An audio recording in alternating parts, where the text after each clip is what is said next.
கையில் உருட்டுக்கட்டை, மற்றொரு கையில் கல். வாகன ஓட்டிகளை அச்சுறுத்தும் வகையில் அரக்கோணம் நகரத்தில் சுற்றி வந்த நபரால் பரபரப்பு.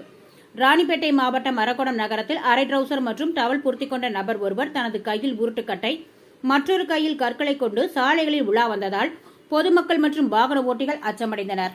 மேலும் வாகன ஓட்டிகளை பார்த்து உருட்டுக்கட்டை வைத்து தாக்குவது போல் பாவலா செய்ததால் வாகன ஓட்டிகள் அச்சத்துடனே அந்த நபரை கடந்து சென்றனர்.